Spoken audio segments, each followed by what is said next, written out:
Eu estou aqui como parece que é a primeira vez que eu estou pregando.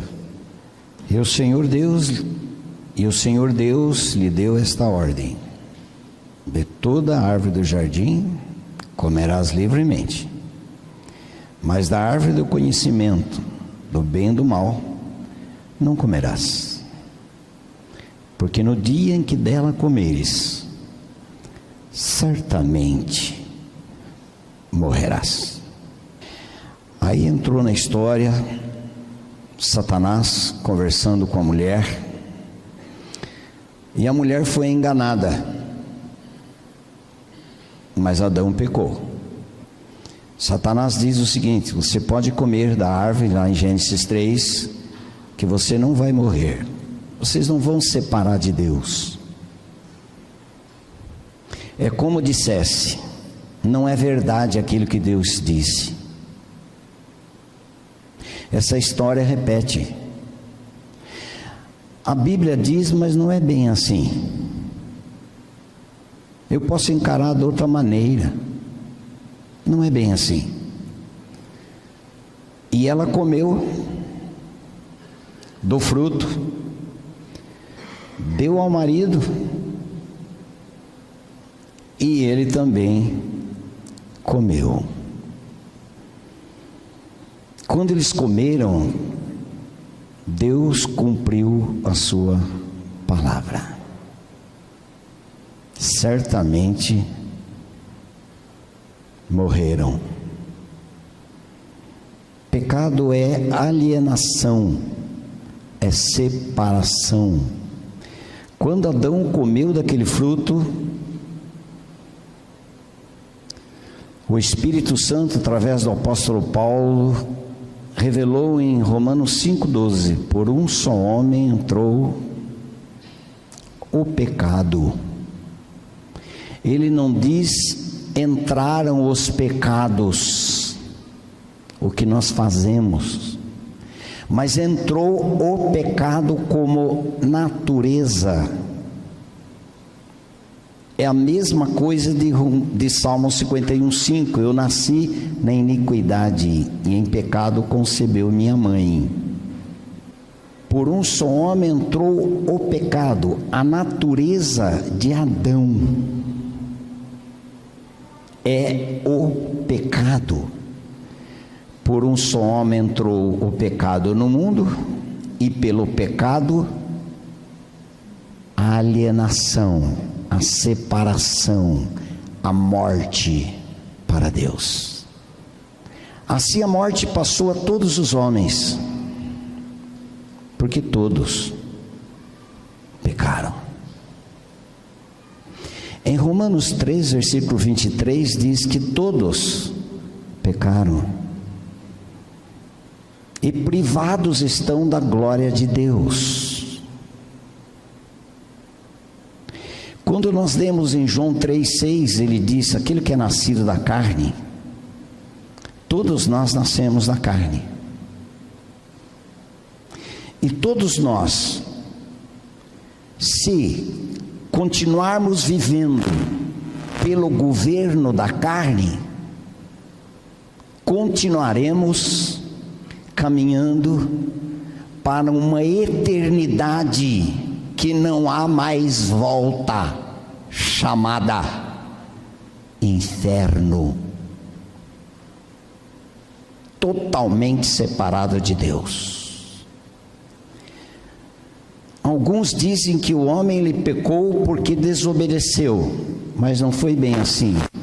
Entrou a desobediência perfeitamente, mas o que levou o homem a desobedecer? Incredulidade. O pecado do homem foi incredulidade. João 16,8.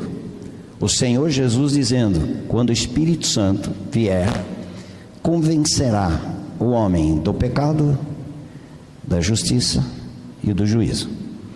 Do pecado, porque não creem em mim. Em João 5,39 ele diz: examinais as Escrituras, porque julgais ter nelas a vida eterna, e são elas mesmas que testificam de mim. Mas vocês não querem vir a mim para que vocês tenham vida. O homem na carne, ele não tem vida dos céus no seu interior. Ele não tem vida de Deus no seu interior. Portanto, do fio de cabelo, o que diz Isaías 1:6? Do fio de cabelo até a sola do pé, esse homem perdido, esse homem na sua natureza de Adão, ele é pus. Estávamos aqui numa cidade do interior de São Paulo, e ali estava um homem considerado milionário. Alguém diz: esse homem, ele tem mais de 85 milhões de reais. Ele estava nos ouvindo. Terminando aquela reunião, ele disse: eu não sei mais o que eu digo, porque agora eu não sabia que eu era um prato de pus, e eu pensei que era alguma coisa. Quem faz nos ver quem realmente somos? As circunstâncias da vida podem ser meios, tribulações podem ser meios, mas a verdadeira revelação é pela palavra de Deus mostrando quem realmente nós somos. O que diz em Salmo 58:3? Desviam-se os ímpios desde a sua concepção. Aqui nós não temos nenhuma novidade, irmão, mas o que eu quero no meu coração é que esta palavra saia com unção do Espírito Santo,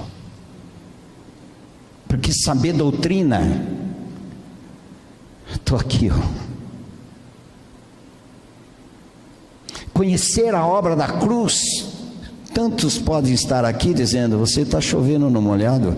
Eu sei muito mais textos a respeito desse caminhar que você está indo aí, mas eu pergunto para você: cadê o Espírito Santo? Cadê o óleo nessa engrenagem? Nós precisamos de óleo, porque a engrenagem pode ser ótima, mas sem o óleo do Espírito Santo, nós vamos ficar soberbos com uma doutrina gloriosa, maravilhosa, mas não nos toca mais. Falamos a doutrina como falando alguma coisa que decoramos, sem a unção, sem o mover de Deus. Nós podemos encher a igreja de gente cheia de doutrina, sem realidade. O que diz lá Salmo 58:3? Desviam-se os ímpios desde a sua concepção.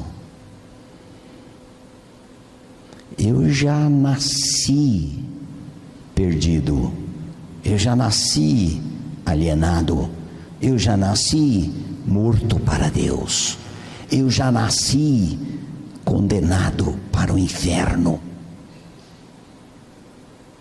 por algo que eu fiz? Não, por aquilo que eu sou. Desviam-se os ímpios desde a sua concepção, nascem e já se desencaminham proferindo mentiras. Nós somos mentirosos por natureza. Ninguém precisa ensinar alguém a mentir. Nós já somos mentirosos por natureza. Portanto, João 8,44: vós sois o diabo, que é o vosso pai, e quereis satisfazer aos desejos. Ele foi homicida desde o princípio, jamais se firmou na verdade, porque nele não há verdade. E quando ele mente, fala do que ele é próprio. Quando mente, é próprio dele, é próprio da sua natureza. Quando você mente premeditadamente, nós podemos mentir, passar uma informação para a gente passa para frente e no fim não era verdade. É diferente. O mentiroso, o seu pai, chama-se diabo. Todos nós nascemos caminhando para o inferno. Mas se as crianças, o Deus da graça disse: deixai vir a mim os pequeninos, porque dos tais é o reino dos céus. Tem uma graça para as crianças. Romanos 5:8. Mas Deus prova seu próprio amor para conosco, pelo fato de ter Cristo morrido por mim, por nós. Vou ler esse texto para mim. Espero que você também tenha no seu coração aí. Porque Deus prova o seu próprio amor para com Lúcio, pelo fato de ter Cristo morrido pelo Lúcio, quando Lúcio ainda era um pecador. Como é gostoso a gente ler a palavra dentro da palavra. Ele me favoreceu quando ele tinha tudo para me dar o que eu merecia. Mas ele usa da graça para favorecer quem não merece. O desgraçado, ele é alcançado pela graça. Eu vou abrir um parênteses. Você que confessa que você é regenerado, nova criatura, você é um desgraçado? Quem vai fazer essa pergunta para mim? Faça essa pergunta para mim, se eu sou um desgraçado. Faça. Ninguém vai fazer? Pela graça, eu tenho entendido que eu preciso continuar sendo um desgraçado. Porque o dia que eu me julgar não mais desgraçado, eu vou virar um soberbo, orgulhoso, arrogante, metido à besta. O que Paulo disse? Entre os santos, eu sou menor. Entre os pecadores, eu sou o principal. Não é, ele não disse eu era, eu sou. Mas ele vivia no pecado? Não. Mas ele sabia quem ele era. Entre os santos, eu sou menor. Quanta gente dizendo que é nova criatura se acha o cara, nariz empinado, arrogante, cheio de si. O que acontece? Isso nós vamos falar um pouquinho domingo de manhã. Andar no Espírito, e a carne está aí. Como que vai viver isso? Quanto mais desgraçado, mais graça. Entre os santos, eu sou menor. Entre os pecadores, eu sou o principal. E entre os apóstolos, eu nem deveria ser, porque fui perseguidor da igreja. Eu quero ser esse cara. Eu quero que o Senhor me tire da letra, me conduza a esse relacionamento de verdade. Você tem chorado por causa dos seus pecados diante do Senhor? Eu estou falando para você que é nova criatura, que é filho, que está sendo conduzido à glória, conforme Hebreus 2:10. Você tem percebido pecados na sua vida? Eu falei pecados, eu não falei pecado, porque se você for nova criatura, o pecado já era, foi crucificado, foi destruído, morto para a natureza de Adão. Mas eu pergunto para você: você tem percebido pecados na sua vida? Você tem chorado diante do Senhor? Se não está acontecendo isso, você está confiando em você. A nossa oração é: Senhor, por que antes, quando eu estava no pecado, pecando, velha criatura, quando veio a palavra, eu percebi logo quantos pecados me dominavam, porque eu tinha a natureza do pecado me dominando, me governando? Porque agora o Senhor é santo, habita no meu espírito, e eu não percebo pecados mais na minha vida. Senhor,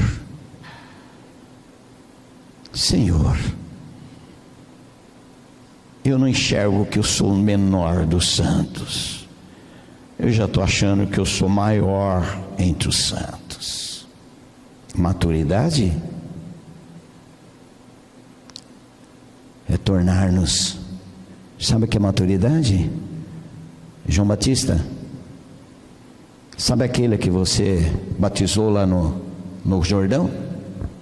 Está batizando mais gente do que você. Parece que deu uma cutucada nele, né?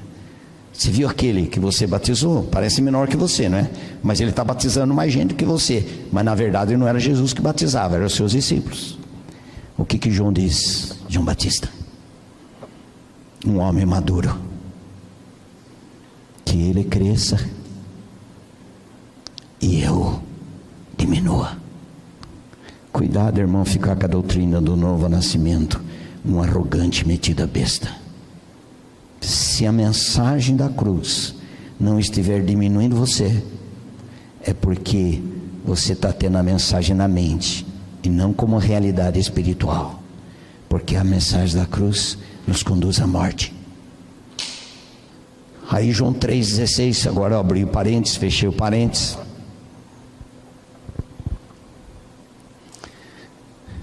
Porque Deus, João 3,16, porque Deus amou o mundo, todo mundo, os eleitos, os escolhidos. Aí é outra questão. Ele amou o mundo de tal maneira, de uma maneira tal que eu não consigo mensurar, pensar, raciocinar, não consigo enxergar. Porque é o amor correspondente a Ele, e Ele é amor. De tal maneira que deu, presenteia, dá o seu único filho. Antes da cruz, Ele era unigênito. Depois da ressurreição, Ele foi tornado primogênito entre muitos irmãos, e eu estou no meio desses. Amém? Você está? Meu irmão mais velho, Senhor Jesus Cristo, apaixonado por Ele, Ele deu para que todo aquele que crer na obra do Filho, na pessoa do Filho e na obra do Filho, não pereça, mas tenha a vida eterna. João capítulo 1, versículo 1. E o Verbo estava com Deus, e o Verbo era Deus. O Verbo, Logos, o Verbo estava com Deus. O Verbo estava com Deus, e o Verbo era Deus. Mas o Verbo se fez carne. João 1,14. E o Verbo se fez carne e habitou entre nós, cheio de graça, cheio de favores, para beneficiar quem não merece, quem é indigno, como eu. Eu quero continuar sendo indigno. De vez em quando eu acho que eu sou alguma coisa importante. É isso que tem atrapalhado. Cheio de graça e de verdade. E vimos, porque Ele se revelou a nós. Ele iluminou os olhos do nosso coração para que pudéssemos ver. E vimos a sua glória, da pessoa e obra. E vimos a sua glória, glória como do unigênito do Pai. Esse Senhor Jesus Cristo, que é a expressão exata do ser do Pai, desce, olhando todo o tempo que estava aqui nessa terra, olhando para Jerusalém, olhando para a cruz. Ele sempre foi um crucificado, nunca reivindicou nada para Ele. Mas daqui a pouco nós vamos falar em um lugarzinho onde Ele pediu uma coisa que Ele queria, indo para a cruz. Por quê? Porque Romanos 6, 23 diz: o salário do pecado é a morte. Se o pecado levou o homem à morte, só a morte do pecador pode conduzi-lo à libertação do seu pecado. Se o pecado levou o homem à morte, só a morte do pecador pode libertá-lo da natureza do pecado. Aí o Senhor Jesus Cristo vai à cruz, vai no Getsemane. Mas antes do Getsemane, vamos no Getsemane. No Getsemane, o que aconteceu no Getsemane? O que significa Getsemane?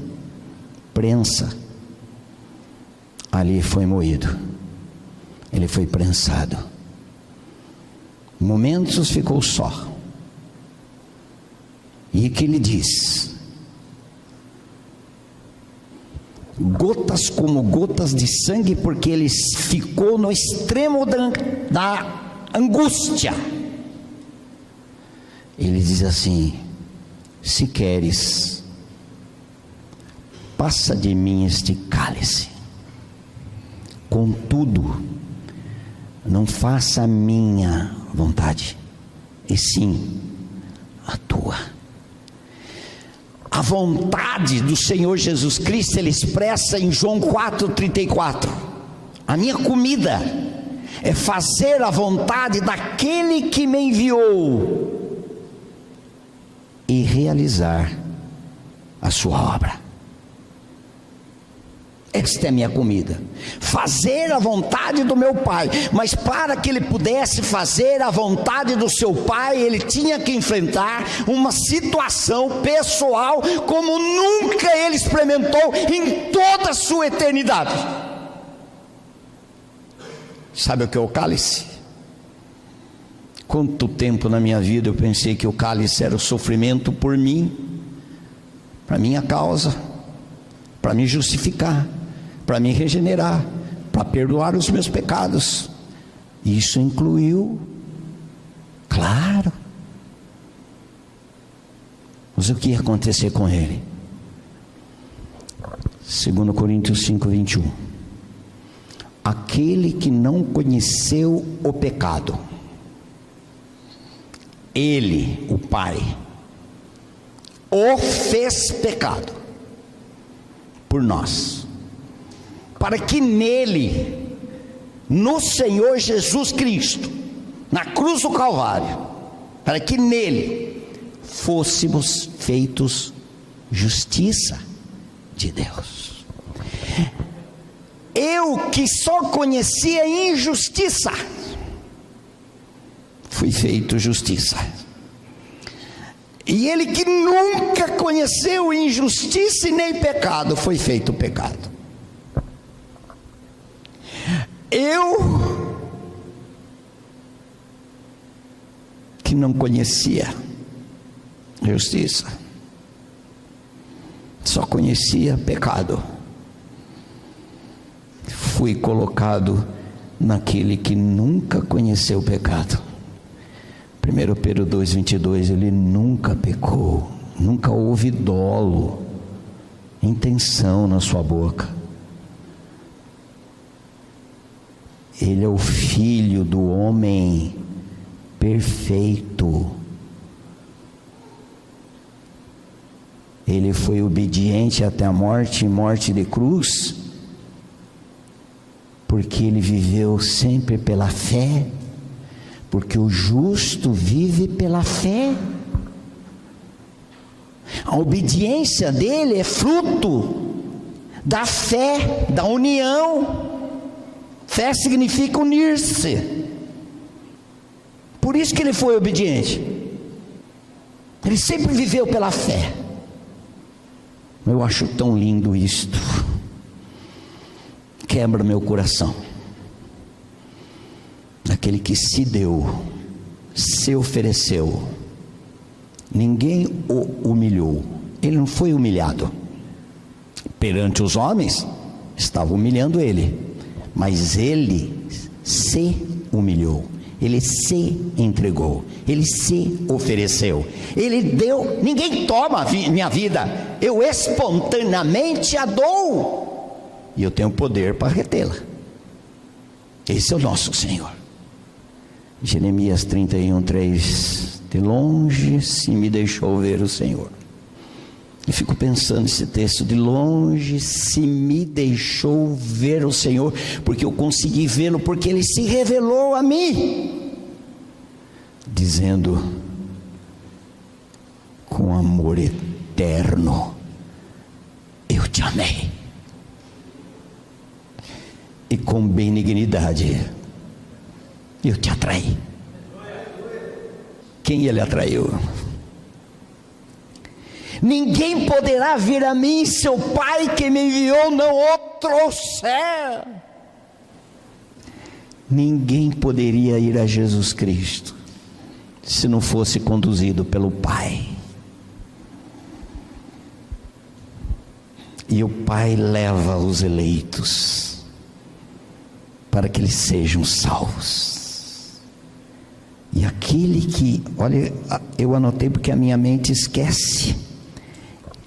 Em João 4:34, disse-lhe Jesus, não, esse já foi, é João 6:44, ninguém pode vir a mim se o Pai que me enviou não o trouxer. Mas olha, João 6:37, todo aquele que o Pai me dá, aleluia, o Pai que nos pegou e nos deu a Jesus como presente, Ele deu. Quem Ele deu? O imundo como eu, o condenado como eu, filho do diabo como eu, perdido. Ele me atrai, me conduz ao Filho, ao propiciatório, ao encontro com Deus, Shekinah de Deus, no corpo do Senhor Jesus Cristo, na cruz do Calvário. Tristeza para ele, pelo sofrimento, não pela causa, não pela realização da obra. Ele estava muito satisfeito. O Pai ficou satisfeito pela obra que o Filho fez. O Filho não murmurou, nunca reclamou. Ele tinha a maior alegria de ir para a cruz, porque esta é a missão dele: fazer a vontade do meu Pai e realizar a sua obra. E esse em João 37, todo aquele que o Pai me dá, esse virá a mim. Amado, não foi uma decisão pessoal sua de ir a Jesus Cristo. Alguns falam, se não for por bem, vai pelo sofrimento, pela dor. Se não for pelo amor, vai pela dor. Mas e essa dor se for caminho do Senhor para chamar a sua e a minha atenção? Todo aquele que o Pai me dá, esse virá a mim. E o que vem a mim, de maneira nenhuma lançarei fora. Aleluia. Que segurança! O Pai Celestial, porque Deus amou o mundo, o Pai amou o mundo de tal maneira que deu o Filho. Ele nos amou quando éramos pecadores perdidos. Ele me amou. Com amor eterno te amei, com benignidade eu te atraí. Aqueles que o Pai estava conduzindo, que o Pai escolheu, elegeu, o Filho, quando eu for levantado da terra, todos. Quem são esses todos? Aqueles que o Pai trouxer. Aquele que o Pai me der, de maneira nenhuma lancei fora. Eu não sei o que está acontecendo com você, irmão, mas eu fico cada vez mais maravilhado, percebendo que é 100% obra de Deus, no Filho e para o Filho. Em Isaías 42, quando o Senhor Jesus Cristo tornou quem eu era ali na cruz, quando Ele nos atraiu, aí nós vamos entender por que Ele suou gotas como de sangue, como gotas de sangue, e dizendo para o Pai: se queres, se possível, passa de mim esse cálice. Estou repetindo, qual é o cálice?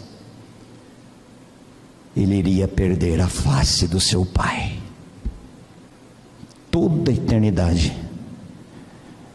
Ele sempre viveu para o Pai, e o Pai vivia para o Filho.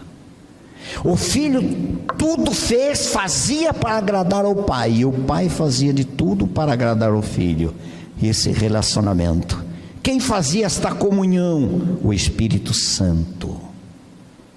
Mas quando Ele nos atraiu ali na cruz, Isaías 42, 2, Ele diz: não clamará, nem gritará, nem fará ouvir a sua voz na praça. Isso que diz Isaías 42, 2.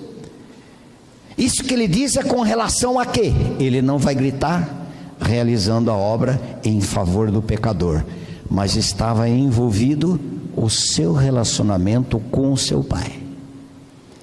Nós somos tão egoístas que só pensamos no nosso bem-estar.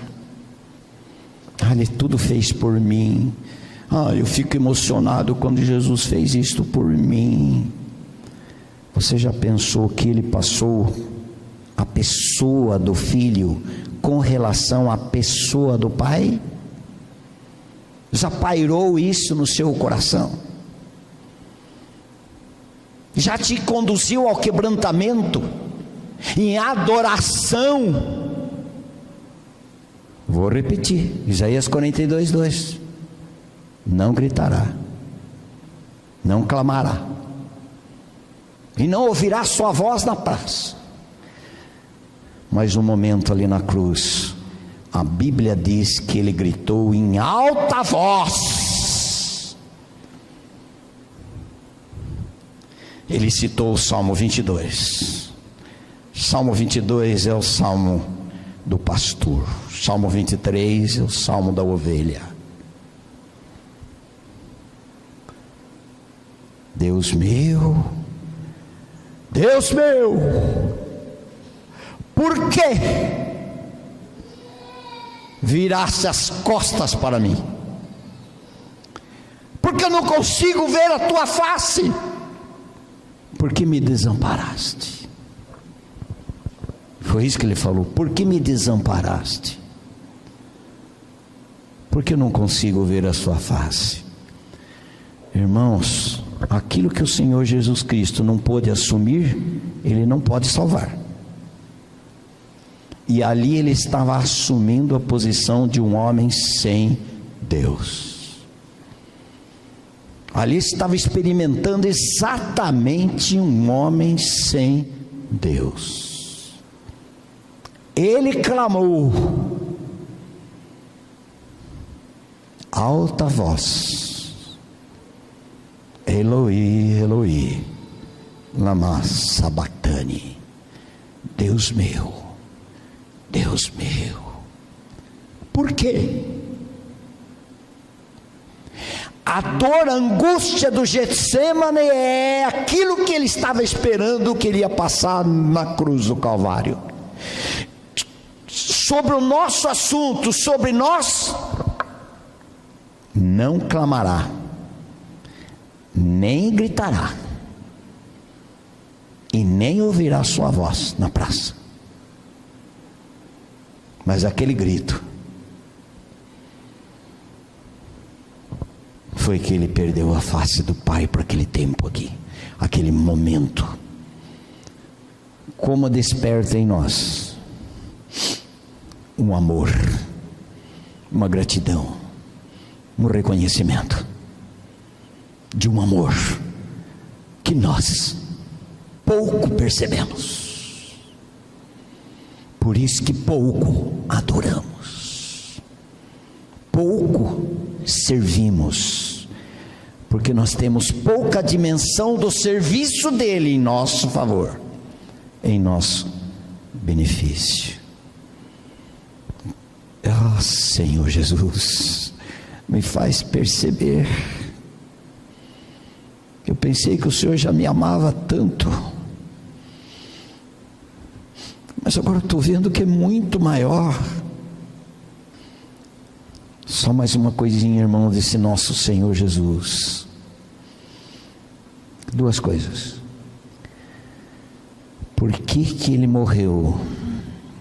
Para nos fazer morrer. Por que eu preciso crer que eu morri? Porque a justiça de Deus exige a morte do pecador, para que fique satisfeita a justa justiça de Deus. A justa justiça de Deus exigia a morte do pecador, e eu não consigo me matar. Eu consigo parar daqueles pecados, pecado que eu fazia mau negócio, era desonesto, eu dizia que o meu dízimo é 200, deveria ser 2.000, porque eu estou mentindo. Aquilo agora eu vou consertar. Tudo isso eu posso parar, posso consertar, mas eu não consigo mudar a minha natureza. A minha natureza eu não consigo. É só levando a morte, para que eu possa ser justificado diante do Pai. É uma exigência da santa, da justa justiça de Deus. Mas quando Ele nos levou à morte e nos deu fé para poder crer, porque até isso a gente precisa, Ele precisa patrocinar e tudo. O Pai nos conduz a Cristo, o Senhor Jesus nos atrai, nos faz morrer, seu sangue nos purifica de todo pecado, não sobra um pecado mais para contar a história, e nos leva à morte para o pecado, e na ressurreição Ele nos dá da vida do Salvador vivendo em nós. Não mais eu, mas é Cristo que habita no meu espírito. Não habita na minha carne. Processo sim, habita no nosso espírito. Aí nós vamos falar domingo de manhã sobre santificação, e amanhã à noite está no meu coração falar sobre a língua, lá na igreja do irmão, a igreja de Cristo, do irmão, a ovelha mais velha que conduz os outros irmãos, outras ovelhas. Mas, irmão, naquela ressurreição, o Pai ressuscita o Filho e todos aqueles que foram crucificados com Ele. Eu estava lá, né, Felipe? Quais os 4 pontos do livro de Filipenses, Felipe? Você pensa que eu esqueço, é? Você está aqui, cara. De vez em quando eu choro lá e penso em você e repito os 4 pontos. Ele nos ressuscitou para uma nova vida. E esse nova vida, Filipenses 1, 21 diz: o meu viver é Cristo. E esse viver, que é a vida de Cristo, não é de uma hora para outra assim, nós já vamos viver a vida de Cristo plenamente, não, irmão. Quanta gente ficaram no caminho por falta de ensino das Escrituras. Quantos pecaram depois, entraram em parafuso, dizendo: agora preciso nascer de novo, de novo. Que judieira! O meu viver é Cristo, e o meu morrer é mais de Cristo, é lucro. Agora, o meu viver é Cristo, e Cristo tem sido o meu viver? Pergunta para mim se Cristo tem sido o meu viver. Pergunta. Gostaria que fosse. Gostaria que fosse. Ainda não. Ainda não.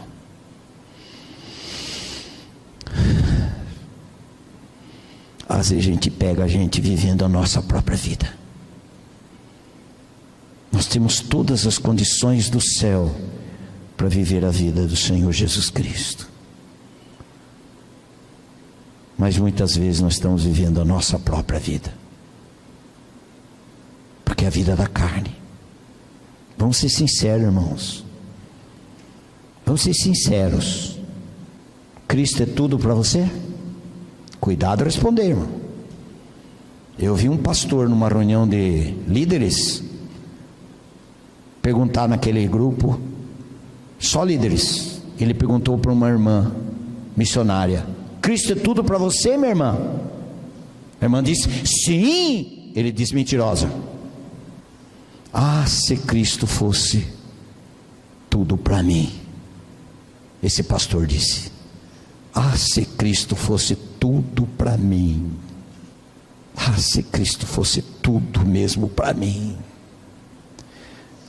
Quantas pessoas, situações substituem a vida de Cristo. O Senhor Jesus é paciente. Você é? Aqui na igreja é um santinho. Todo mundo é paciente aqui na reunião. Se o irmão pisar no seu pé, ele fala: graça e paz, irmão, pode pisar de novo. E lá, quando a sua esposa fala uma coisa que você não gosta: meu viver é Cristo, mas Cristo é o meu viver?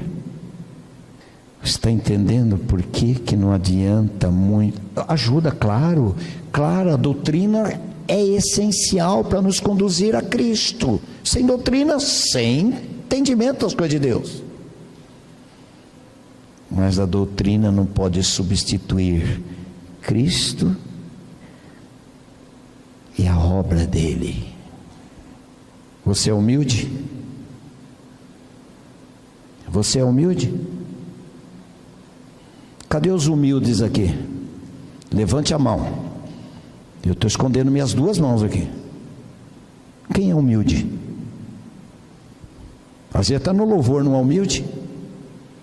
Às vezes até para pregar não é humilde. Às vezes está pregando e fala assim: viu como estou indo bem, hein? Beleza, os irmãos estão entendendo perfeitamente, porque eu sou o cara.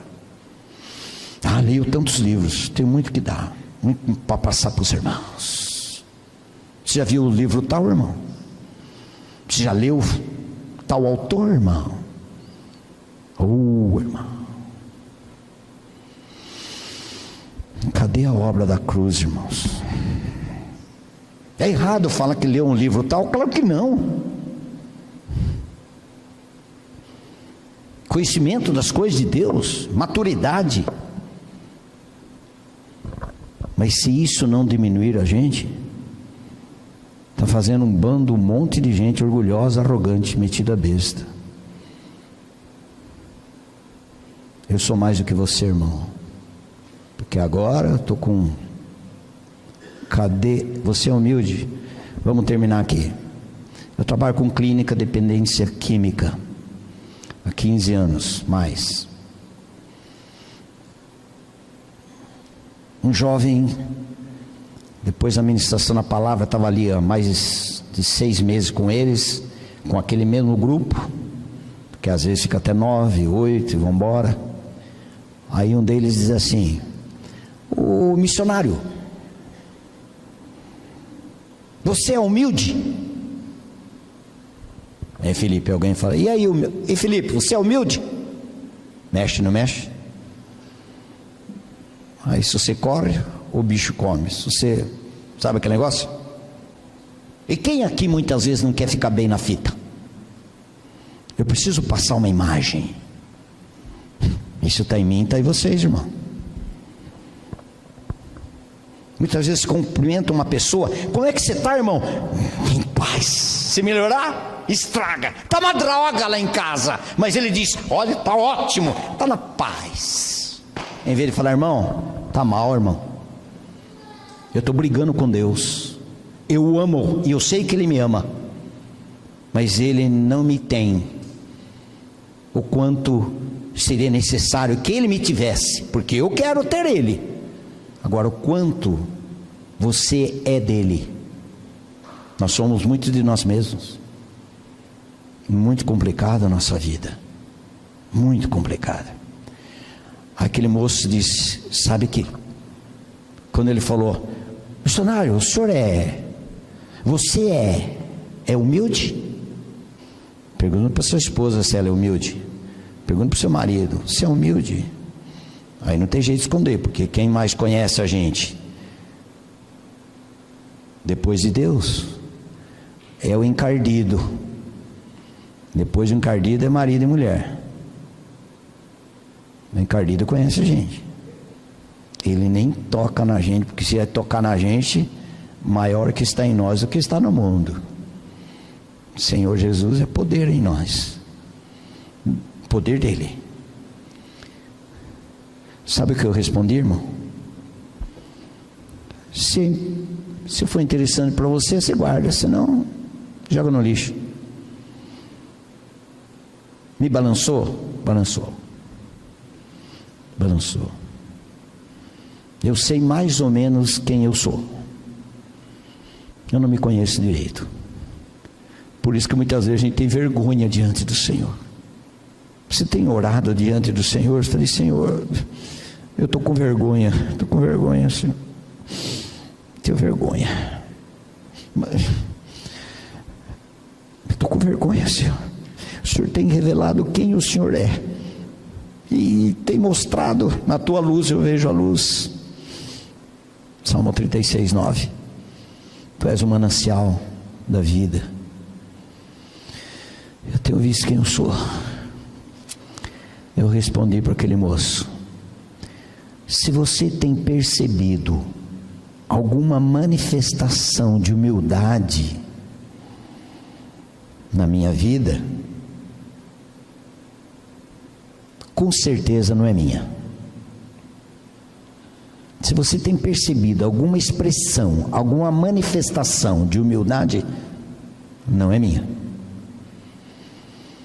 mas é daquele que resolveu habitar em mim. Daquele que resolveu habitar em mim. Você é humilde, irmão? Se você perguntar para mim, eu vou dizer: sou orgulhoso. Você sabe que a soberba, ele antecipa a queda, a ruína. Pergunto para você, regenerado, de vez em quando você não é soberbo? Às vezes até numa discussão você quer ganhar a discussão. Às vezes até numa discussão você quer ter a sua razão. Exatamente. Você está sofrendo, e eu então? Muito mais. Até na porcaria a gente quer ser maior. Esse daqui eu aplicava para não regenerado. Esse daqui é para regenerado. Esse daqui é para salvo. Vamos ver domingo de manhã, o que o Senhor vai falar com a gente?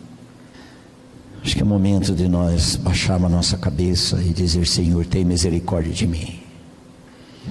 Eu revi hoje a obra da cruz. Claro que é grande demais, nós vimos alguns pontos, óbvio. Mas Senhor, eu quero que seja tornado em mim a realidade da obra perfeita, cabal, amorosa, graciosa, desse meu Senhor, que eu chamo de Senhor. Eu nem tenho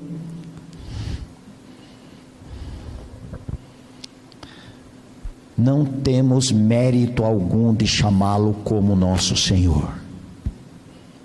Porque vocês me chamam de Senhor, sendo que vocês não fazem o que vos mando? Não é isso que diz a palavra? Se nós falamos Senhor, é presente de Deus, porque Ele está nos ensinando que Ele nos fez filhos servos, filhos que servem com a sua orelha furada. Será que não é momento de nós debruçarmos diante do Senhor, dizer: Senhor, que grande Salvador o Senhor é, que grande salvação, e eu preciso desfrutar dessa salvação, mas por revelação que venha da tua parte, que me leve a quebrantamento, arrependimento. Não tem uma pessoa que é mais conduzida a arrependimento do que uma nova criatura. Há o arrependimento para a salvação, a regeneração e depois o tratamento da cruz do nosso viver diário, constantemente arrependendo, aí vai crescendo a nossa maturidade, Cristo em nós diminuindo. Não tem uma pessoa que mais perceba pecados na sua vida quanto a nova criatura. A velha criatura nem percebe pecado, nem acha que é, nem sabe que é, diz que não peca, diz que não é pecador. Por isso que eu entendo Paulo, entendo. Eu sou o principal, eu sou o menor. No que não presta, eu sou o principal. No que presta, eu sou menorzinho. Eu sou o menor. Eu nem deveria ser apóstolo. Pai Celestial, conduze-nos sempre pela tua graça, porque aqui não tem ninguém que mereça. Um pleno relacionamento e conhecimento com o teu Filho glorioso. Conduze-nos, Pai. Nos conduza também a arrependimento, Senhor. Que possamos estar percebendo pecados na nossa vida que está atrapalhando o agir do Senhor em todos os nossos relacionamentos. Ajuda-nos, Pai, a perceber, a entender e arrependimento que venha da tua parte, Senhor. Em nome do Senhor Jesus Cristo. Aleluias, aleluias.